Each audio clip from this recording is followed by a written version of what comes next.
Salam sejahtera Malaysia. Selamat petang tuan-tuan dan puan-puan.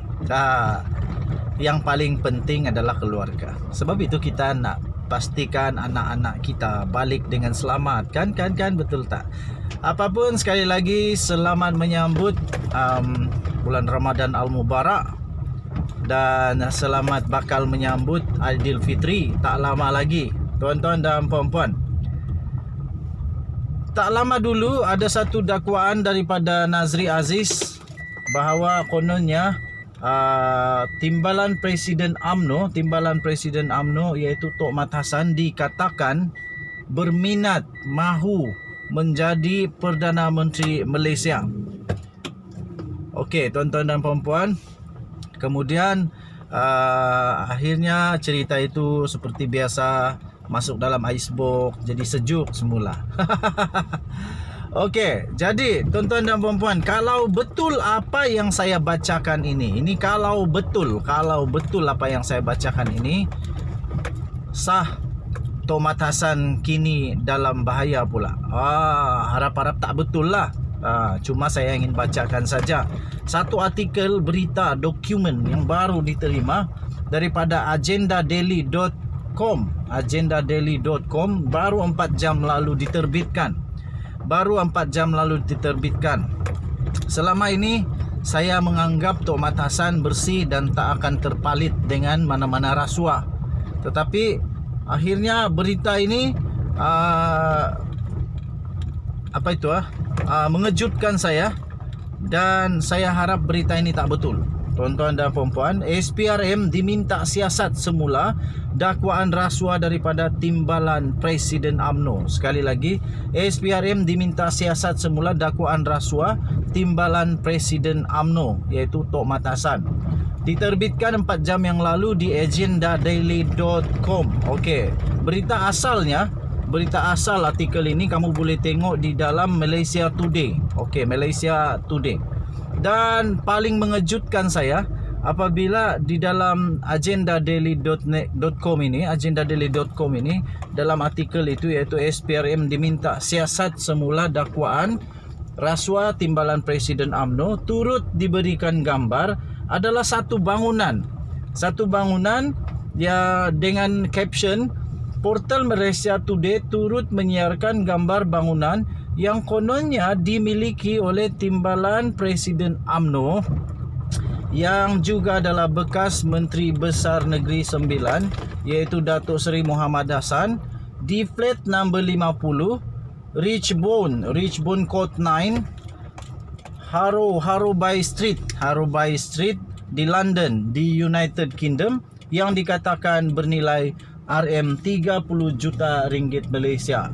Tuan-tuan dan puan-puan, ini amat mengejutkan, dan mungkin sebab itulah permintaan dilakukan supaya SPRM siasat semula Tok Mat Hassan. Okey, tuan-tuan dan puan-puan, saya bacakan sedikit pakai handsfree. So okeylah, selamat juga.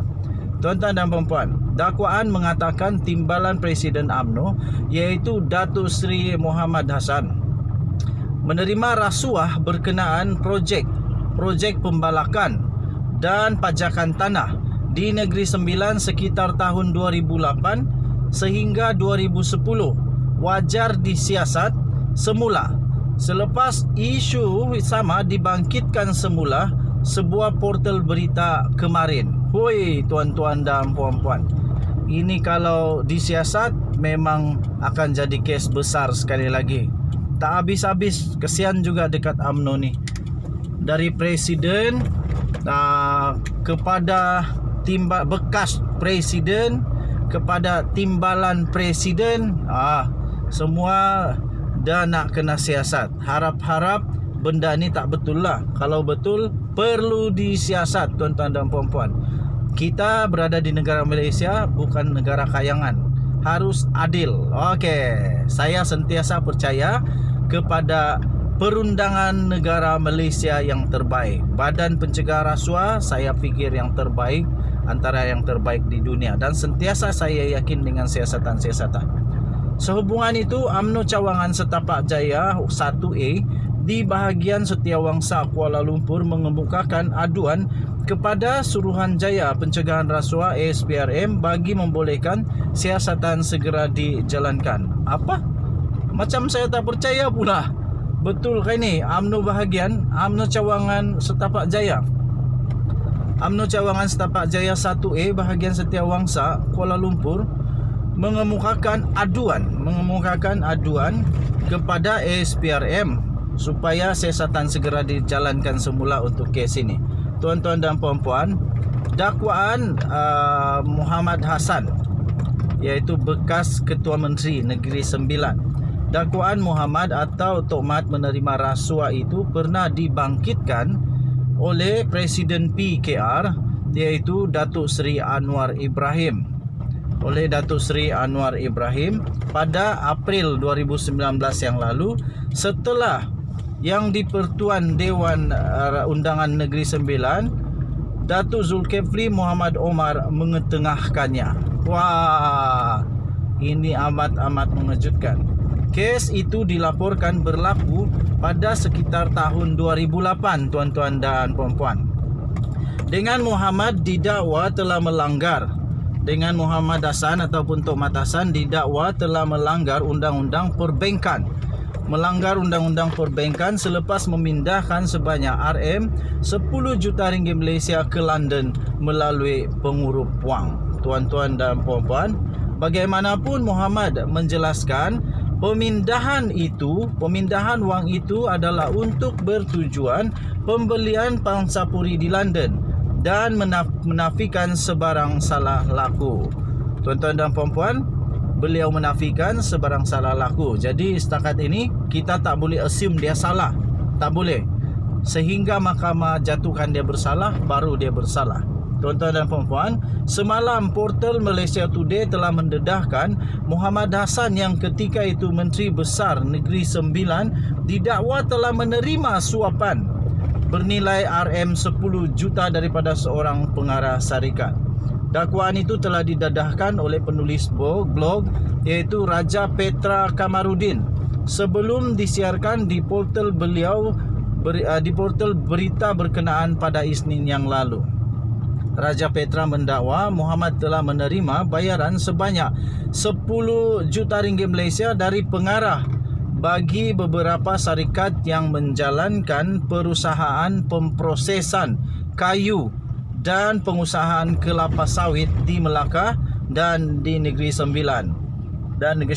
Teh Hon Hoan. Apa ini Teh Hoan ni? Penulis itu mendakwa Teh telah memberi wang tersebut secara tunai melalui 3 buah beg kepada Muhammad di kediaman rasmi Menteri Besar pada ketika itu, iaitu di Jalan Keliling Negeri Sembilan, di Jalan Keliling Seremban di Negeri Sembilan. Tuan-tuan dan puan-puan, sementara itu memetik laporan utusan Ketua Penerangan UMNO iaitu cawangan berkenaan, iaitu Datuk Halim Rahmat berkata, beliau mahu ASPRM supaya menyiasat segera secara telus mengenai kesahihan dakwaan itu, tuan-tuan dan puan-puan. Saya setuju supaya nama baik Tuhmat Hassan dapat dibersihkan. Saya percaya belum bersalah selagi mahkamah belum jatuhkan salah. Jadi ini satu langkah untuk membersihkan nama dia. Betul, kalau dia bersih, bagus. Beliau berkata portal itu mendedahkan Muhammad dituduh telah menerima suapan rasuah berkaitan projek pembalakan dan pajakan tanah di Negeri Sembilan sekitar tahun 2008. Katanya dalam kenyataan itu, kami hadir ke Ibu Pejabat ASPRM hari ini bagi meminta agensi itu menyiasat kesahihan tuduhan berkenaan. Kami sudah muak dengan kisah-kisah penyelewengan dan rasuah, kata mereka, yang membabitkan pemimpin utama parti. Justru siasatan perlu dilakukan segera, katanya ketika ditemui selepas menyerahkan aduan kepada ASPRM pada hari tersebut. Katanya, beliau meminta supaya siasatan itu disegerakan memandangkan Muhammad adalah pemimpin utama parti UMNO. Tuan-tuan dan puan-puan, artikel itu kamu boleh cari di Agenda Daily ataupun di Malaysia Today. masih ada, saya sudah cek tadi masih ada artikel tersebut. So kita doakan semoga yang baik-baik yang berlaku kepada Datuk Seri Muhammad Hassan, bekas Ketua Menteri Negeri Sembilan. Salah tetap salah, betul tetap betul. Saya tetap berpegang, Tuhan tidak akan membantu orang bersalah. Tuhan hanya membantu mereka yang benar. Jangan lupa tekan butang subscribe, like, dan share. Kita jumpa lagi. Bye-bye.